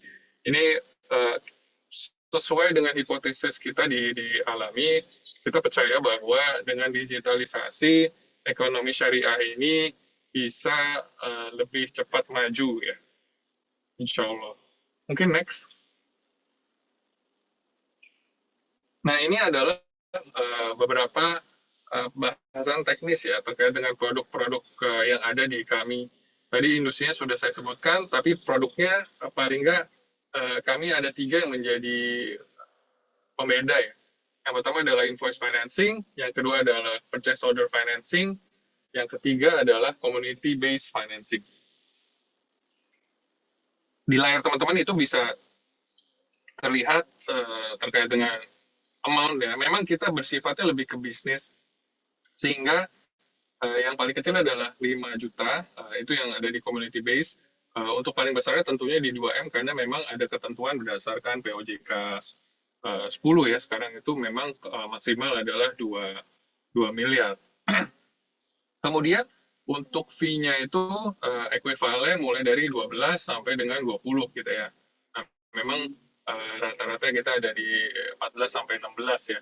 Ini sebenarnya dari sisi lender investor itu cukup menarik ya. Memang di atas deposito, dan kalau di-manage dengan baik tentunya bisa menjadi instrumen yang sangat baik dan return-nya juga cukup baik. Nah, kalau di P2P financing itu, teman-teman, bisnis modelnya adalah kita mendapatkan uangnya atau revenue-nya itu adalah berdasarkan marketplace fee atau MPV ya. Tadi, nah ini memang ekuivalen 1-5% yang dibebankan ke borrower-nya gitu ya. Nah, itu kurang lebih seperti itu. Kemudian di sini bisa dilihat ada financing to value ya. FTV-nya misalkan itu kita bisa ambil kurang lebih 80% dari nilai invoice atau nilai HPP dari PO ataupun gabungan dari itu misalkan kalau di community gitu ya. Nah, untuk tenor itu sendiri paling cepat bisa di 14 hari, paling lama kita bisa sampai 360 hari, cuman memang biasanya sekitar secara average itu 3 bulan atau 90 hari ya. Jadi baik dari sisi borrower, dari sisi yang penerimanya gitu ya, dan juga baik dari sisi lender, dari sisi yang memberikan, itu bisa sama-sama optimal lah dari sisi tenor ya. Nah, untuk akad, teman-teman ini sesuai dengan Fatwa 117. Fatwa 117 yang dikeluarkan oleh DSN MUI, ada beberapa yang memang sudah diperbolehkan gitu ya. Nah, kalau di invoice financing itu sendiri menggunakan wakalah bil ujroh dan qard. Nah, kalau di PO financing kami menggunakan musyarakah dan murabahah, sedangkan di community based financing kita menggunakan musyarakah dan murabahah juga.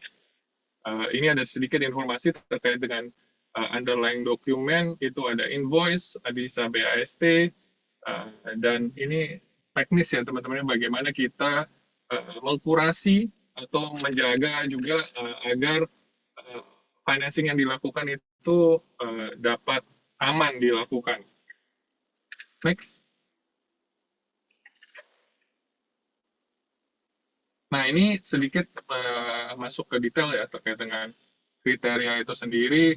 Tadi saya sudah sampaikan juga, kami fokusnya ke produktif, kebanyakan di syariah juga fokusnya ke produktif, jadi yang diberikan juga lebih banyak adalah berbentuk badan hukum, badan usaha ya, baik itu PT atau CV, ataupun bisa juga UMKM perorangan, tapi biasanya yang perorangan kami harus masuk ke tadi, yang community based financing, artinya ada ekosistemnya ya. Nah, untuk industri tadi saya juga udah jelaskan, entitas saya udah jelaskan. Nah, biasanya kalau di bank ini, perusahaan tuh harus paling nggak berusaha 2 tahun. Nah, kalau di kami bisa sedikit lebih cepat, misalkan 1 tahun, dan atau misalkan kita bisa juga mengentertain untuk startup yang masih baru, tapi tentunya ada kriteria lain yang kita juga harus amankan atau sepakati, gitu ya. Nah, ini beberapa contoh dokumen-dokumen yang biasa kita mintakan, karena antara lain adalah kalau identitas pasti KTP SIM dari PIC ataupun direktur atau komisaris gitu ya. Legalitas pasti, akta, NPWP, company profile. Kita juga harus memintakan laporan keuangan. Kita juga harus melihat AR dan AP, account receivable, account payable gitu ya. 6 bulan terakhir gitu ya, sebagai underlying tadi, rekening bank juga, dan tentunya izin usaha ya, kita harus comply, kita juga harus melihat apakah dia sesuai dengan syariah atau bertentangan atau tidak. Nah, memang yang membedakan kami sekali lagi di P2P atau fintech syariah ini semua sudah dilakukan secara digital ya. Sebagian besar sudah dilakukan secara digital, sehingga misalkan submit dokumen itu tidak perlu lagi fisik gitu ya, walaupun tentunya dalam case-case tertentu ada juga masih jujur, tapi sebagian besar sudah menggunakan digital. Jadi memang untuk analisnya, untuk RM-nya sekalipun atau sales-nya ya gitu, itu bisa mobile, nggak harus misalkan kalau di bank itu harus di kantor apa segala macam. Memang ini kita hybrid lah ya kita sebutnya ya, bisa online dan offline seperti itu. Next.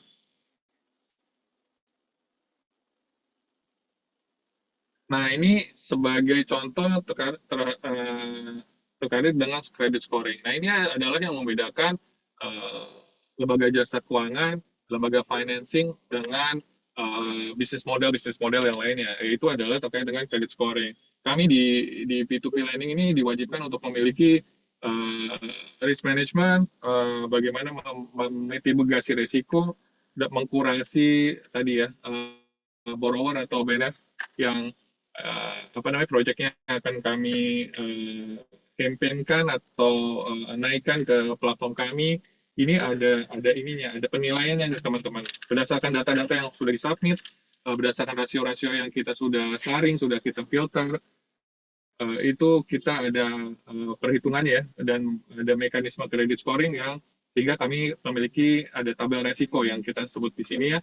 Nah ini memang ada jenis-jenis resikonya berdasarkan tadi beberapa hal-hal yang detail yang kami tanyakan gitu. Kami juga melakukan rate checking, kami melakukan dalam kasus-kasus tertentu juga melakukan misalkan site visit. Nah ini mungkin yang harus melakukan offline mungkin lebih terkait dengan site visit itu sendiri ya tadi ya. Tapi sebagian besar memang sudah dilakukan secara online. Nah ini atas rangkuman hal tersebut, mitigasi yang risiko yang kami lakukan, ini kita memiliki tabel risiko. Jadi memang ada risikonya teman-teman, ada risiko bisnis, ada banyak sekali risiko, tapi sekali lagi ya tadi memang ada upside atau komersial yang juga dapat baik juga. Kami sebagai platform, sebagai penyelenggara P2P syariah ini memang kuncinya di sini ya, bagaimana kami melakukan mitigasi risiko dan dapat melindungi lender atau investor-investor kami. Tentunya pasti ada aspek yang force major atau memang tidak bisa dielakkan, namanya juga risiko, tapi kami melihat ini sebagai sebuah amanah dan kita lakukan sebaik-baiknya, tapi memang jika ada kendala atau ada masalah, kami memilih untuk banyak berkomunikasi dengan para lender atas masalah misalkan yang dapat timbul atau telah timbul, seperti itu. Next.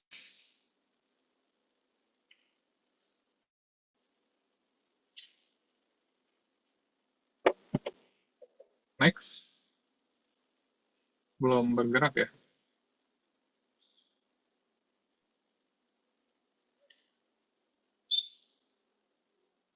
Nah, ini sedikit gambaran aja. Memang kalau secara biaya selain tadi ya, ini ada beberapa keunggulan. Proses cepat, memang lebih banyak tidak menggunakan jaminan, lebih ke security payment gitu ya, tenor dan biayanya lebih fleksibel, paperless, sustainable dan digital. Dan memang ini kami juga mencoba, intinya dari slide ini adalah kami mencoba nge-break persepsi bahwa syariah itu mahal. Nah, di kita memang kita mencoba mencari titik tengah di antara tadi ya, lender dan borrower yang paling optimal. Nah, kita coba efisienkan, sehingga memang kita mau nge-break paradigma tadi kalau di syariah itu mahal. Nah, kalau paling nggak dialami, kami coba titik yang menurut kami baik ya, mempertemukan antara tadi dua pihak yang membutuhkan dan juga yang ingin memberikan gitu. Tentunya dengan sekali lagi memitigasi resiko yang aman atau dapat diterima oleh para pihak. Next. Nah, ini ada beberapa dampak sosial yang telah kami lakukan. Lebih dari 130 miliar sudah kami berikan kepada lebih dari 1.000 petani ikan. Contohnya ini ada beberapa contoh ya untuk ekonomi yang telah kami berikan ya. Dan pas kita melihat dari proyek-proyek yang kita danai, kita juga telah memberikan kesempatan kerja baik formal ataupun informal lebih dari 13.000, alhamdulillah yang dengan penyaluran yang kami berikan. Next. Ini ada beberapa direct atau indirect sekali lagi dampak ekonomi dan sosial. Formal jobs created-nya, financing project funded, dan yang indirect ini juga menarik karena kita salah satunya adalah mendorong kepada industri kesehatan atau alat-alat kesehatan. Setelah kami pelajari lebih lanjut, dari pembiayaan yang kami berikan tersebut, alhamdulillah lebih dari 12.500 wanita mengandung di daerah-daerah terpencil itu telah merasakan manfaatnya USG yang bersifat lebih lebih remote gitu ya, yang lebih kecil dan dapat dirasakan di area mereka yang sebelumnya tentunya ini sangat susah karena biasanya USG alatnya sangat besar dan mahal. Nah, kita bisa biayai dan ternyata impact-nya cukup besar. Alhamdulillah. Next. Mungkin itu aja. Happy to answer any questions yang ada gitu ya, teman-teman. Sekali lagi, semoga apa yang saya sampaikan dapat bermanfaat, bisa menjadi inspirasi untuk teman-teman untuk yang ingin memulai bisnis, misalkan dapat menggunakan P2P lending syariah, atau bapak ibunya yang sudah punya bisnis mungkin bisa diberitahukan bahwa selain bank ada juga misalkan P2P lending, ataupun teman-teman yang sudah mulai nabung dan sudah mulai investasi juga sudah bisa mulai investasikan di platform-platform P2P lending, karena biasanya paling nggak misalnya dialami hanya mulai dari 1 juta aja teman-teman itu dapat mendapatkan return yang cukup menarik seperti itu ya. Jadi saya doakan untuk teman-teman yang berkuliah bisa segera mandiri, bisa juga bisa berinvestasi, ataupun tadi bisa memiliki bisnis yang nantinya dapat didukung oleh P2P lending, karena ini juga merupakan opportunity yang sangat baik. Kita ingin mendukung UMKM, kita ingin mendukung pebisnis yang memiliki itikat yang baik, memiliki prinsip yang baik, dan juga memiliki tentunya bisnis yang baik. Mungkin sebagai pembuka seperti itu, saya happy untuk bisa menjawab pertanyaan-pertanyaan yang ada. Saya kembalikan ke Pak Budi. Terima kasih. Baik, terima kasih Pak atas paparannya. Memang kalau di kita di Pulau Sumatera tadi ada ini Pak ya, ada peta gambaran di mana P2P lendingnya terlaksana. Memang kalau dilihat dari gambar peta tersebut, area Pulau Sumatera masih sedikit warna hijaunya tadi ya kan. Ini berarti memang produk-produk ini memang produk-produk yang mungkin bisa dikatakan produk baru di kita. Jadi memang sangat bagus untuk membuka wawasan dari teman-teman sekalian. Baik, kemudian jika ada pertanyaan, kami persilahkan raise hand ya, raise hand. Di kolom chat ada beberapa pertanyaan, Pak. Ini boleh saya sebutkan ya, Pak ya. Yang pertama tadi ada yang bertanya tentang dari Irham Gufroni. Bagaimana keuntungan dan risiko bagi investor yang terlibat dari P2P financing syariah dibandingkan dengan konven? Nah, apakah hal tersebut juga berhubungan dengan inklusi keuangan syariah tadi? Nah, ini adalah salah satu pertanyaan dari Pak Irham Gufron. Kemudian tadi saya ada lihat juga pertanyaan berikutnya, yang kedua, kira-kira portofolio kredit macetnya bagaimana Pak ya?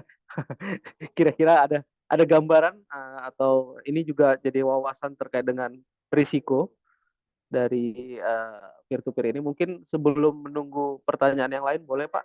2 pertanyaan tadi. Tadi yang pertama terkait dengan apa ya Pak? Sorry. Yang pertama ya Pak ya, yang pertama tadi terkait dengan inklusi ya.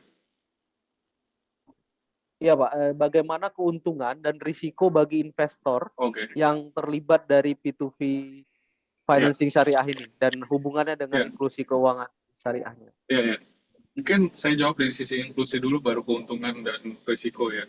Nah, inklusi sendiri tentunya sekali lagi Pak, karena ini bersifat digital, tadi Bapak mention sendiri ya, ini kan alhamdulillah nih Pak, saya ini jujur sambil di jalan karena ada beberapa agenda.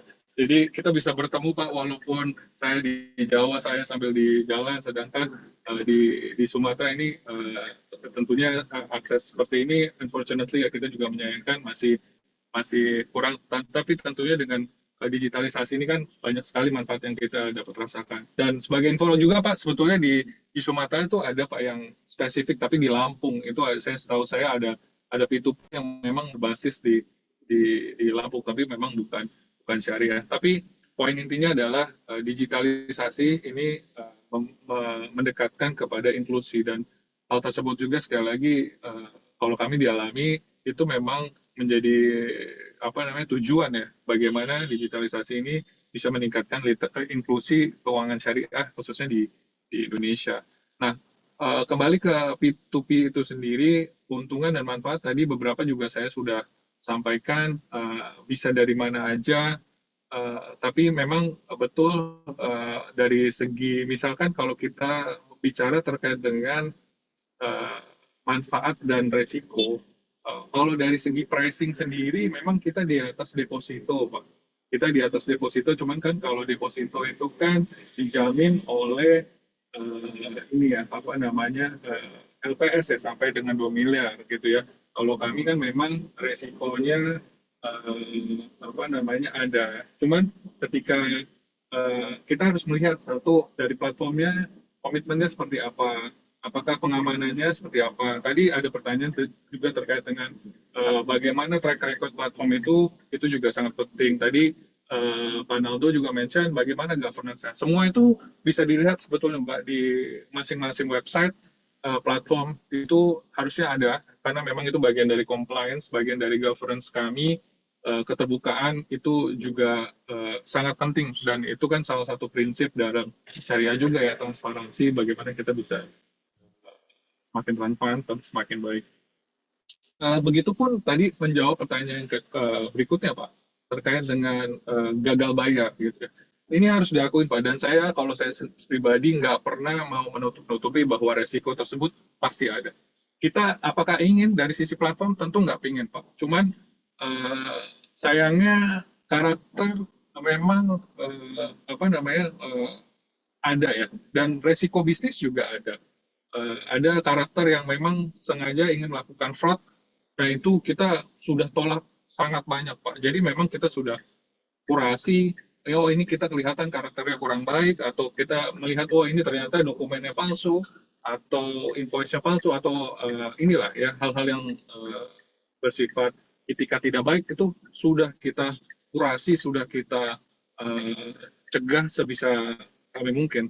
Cuma ya tentunya kadang pasti ada aja yang kelewatan karena kadang lebih pintar gitu.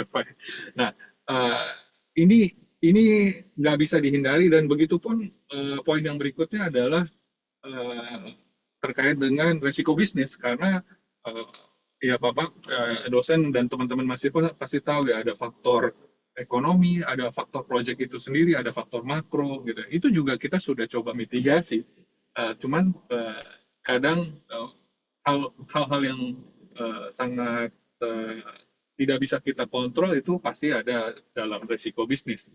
Ini kalau buat saya adalah bagian dari edukasi juga Pak, untuk teman-teman yang tadinya nggak tahu menjadi lebih tahu gitu ya, resiko bisnis itu seperti apa, resiko bagaimana kita mau memberikan financing, kita mau belajar menjadi investor, dalam hal ini memberikan financing itu seperti apa. Tapi alhamdulillahnya ini kan platform mencoba membantu, tapi keputusan akhir itu ada di tangan lender atau di tangan si funder ya Pak, yang memberikan itu sendiri. Itu teman-teman paling nggak harus memiliki dasar mengerti kenapa teman-teman memberikan dana ini ke project A, B, C gitu. Mungkin karena teman-teman lebih yakin dengan industrinya atau apa, itu silakan metode sendiri. Sebagaimana sebenarnya investasi di saham pun pasti seperti itu kan Pak. Nah ini sebenarnya kita juga kan cukup mirip dengan sekuritas, kita adalah pihak penengah gitu ya, tapi kita bentuknya memang dalam bentuk financing. Nah terkait dengan gagal bayar, ini ada kalau di dalam industri kami disebutnya adalah TKB, tingkat keberhasilan bayar. Di situ kalau di ketentuannya itu ada TKB 90, dalam 90 hari terakhir berapa gitu. Nah, sekali lagi teman-teman kalau mau melihat itu semua informasi tersebut ada ada di dalam platform, wajib ada, harus ada Pak. Ini harus ada. Jadi itu semua adalah bersifat transparan. Eh, apa namanya di semua platform itu ada. Mitigasinya bagaimana itu ada juga gitu ya. Eh, nah kalau di kami ya itu yang tadi saya sampaikan sedikit juga, yang kami lakukan adalah kita akan melakukan transparansi apa yang terjadi. Kita kirimkan email kepada lendernya, masalahnya seperti apa gitu. Nah itu semua itu sudah bersifat transparan dan terbuka Pak. Mungkin jawabannya seperti itu, teman-teman bisa cek di website masing-masing platform persentasenya atau tingkatnya seperti apa. Seperti itu.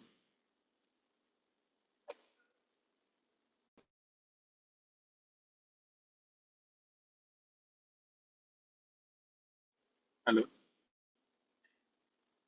Halo.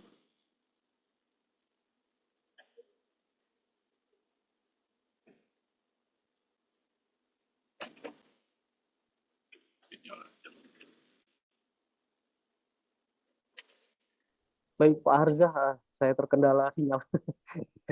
Terima kasih banyak atas informasinya Pak Harga. Memang Siap. di Sumatera Utara khususnya P2P lending ini memang belum kami pahami dengan baik. Tapi melihat portofolio yang ada di website memang cukup komprehensif Pak. Dan saya lihat harganya memang bagus. Ya, harganya cukup bagus dan bersaing dengan rate-rate deposito di di bank-bank digital yang lain. Nah ini memang perlu untuk kami dalami lebih baik. Dan saya kira kami sangat berterima kasih atas kesempatan ini dan pemaparan dari Pak Harza. Saya kira tidak ada pertanyaan lain karena sudah jam 12 lewat Pak Harga. Sudah kelebihan waktu, jual jadwal. Kami sangat berterima kasih. Jika ada closing statement, kami persilakan Pak Harga. Ya, saya ucapkan sekali lagi terima kasih kepada UIN Sumatera Utara dan kepada AFSI yang telah menyelenggarakan event hari ini, telah mengangkat topik terkait dengan P2P lending. Saya harap teman-teman bisa mendukung fintech P2P lending khususnya yang syariah gitu ya. Ini memang sesuatu yang menarik baru tapi kita bisa tumbuh bersama. Saya juga mempelajari Pak Budi, salah satu prodi yang meningkat besar itu kan ekonomi syariah. Kami juga harap semoga kolaborasinya semakin hangat nih antara khususnya yang mempelajari ekonomi syariah dan juga pelaku itu sendiri. Jadi sangat senang dengan acara seperti ini. Semoga bisa memberikan sedikit gambaran sebetulnya banyak perkembangan yang telah dilakukan khususnya di space fintech syariah dan hopefully ke depannya fintech dan fintech ekonomi fintech syariah khususnya dan ekonomi syariah pada umumnya bisa lebih berjaya dan berkembang lagi dan menjadi sesuatu rahmatan lil alamin yang lebih banyak manfaatnya dapat diterima oleh rakyat Indonesia khususnya. Terima kasih. Terima kasih Pak Haza Sandityo atas pemaparan dan waktu yang berharganya. Ya. Dan ini memang hasanah terbarukan dari ilmu pengetahuan, tepatnya yang diimplementasikan dengan baik ini Pak. Karena kan kadang-kadang akad cuma kami pelajari saja, tidak terimplementasi. Nah ini implementasinya ini. Terima kasih kembali saya ucapkan besar-besar kepada Pak Harja Sadityo atas pemaparannya. Dan kami akan berikan kepada MC selaku kegiatan hari ini. Terima kasih atas perhatiannya. Billahi taufiq wal hidayah. Wassalamualaikum warahmatullahi wabarakatuh. Waalaikumsalam warahmatullahi wabarakatuh. Baik, terima kasih kepada moderator yang telah memandu sesi diskusi kita dan juga terima kasih kepada narasumber yang telah memaparkan materi. Semoga ilmu yang diberikan dapat bermanfaat bagi kita semua. Baik, seluruh peserta, link absen sudah kami cantumkan di depan layar Zoom meeting hari ini dan juga akan kami share di kolom chat Zoom. Untuk e-sertifikatnya akan dikirimkan paling lama 1 minggu setelah acara ini selesai melalui email yang didaftarkan.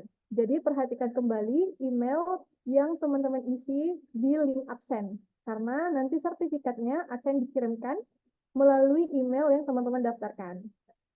Baik, hadirin yang kami hormati, tiba saatnya kita berada di penghujung acara. Kami ucapkan terima kasih kepada para narasumber serta peserta yang telah antusias dalam mengikuti kegiatan.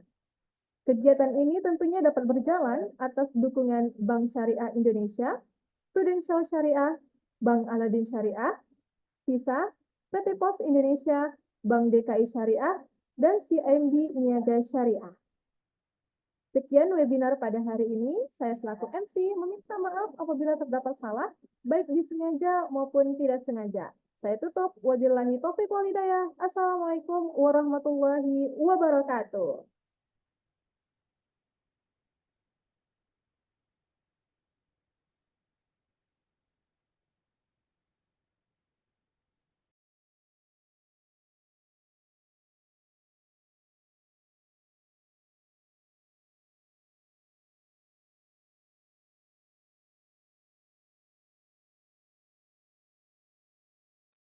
Waalaikumsalam. Terima kasih, Kak.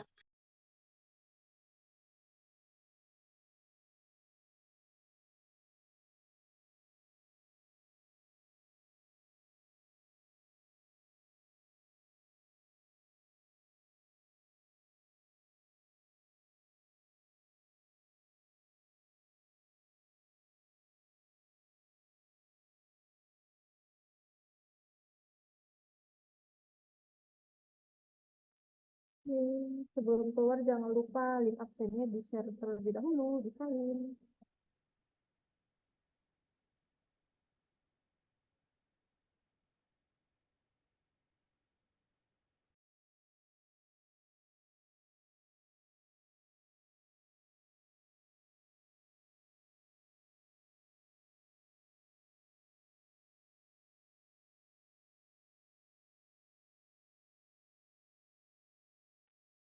Ah iya, dan juga untuk pemenang kuis Kahoot tadi dari UJK.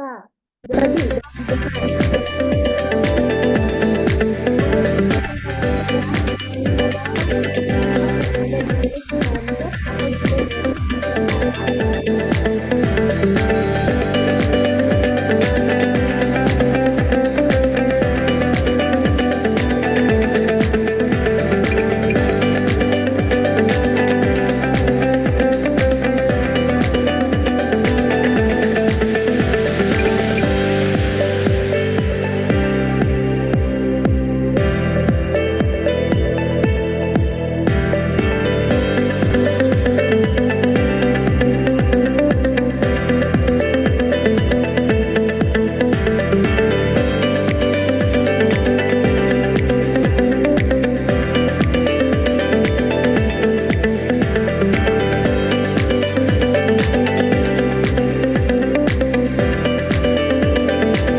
Rekan-rekan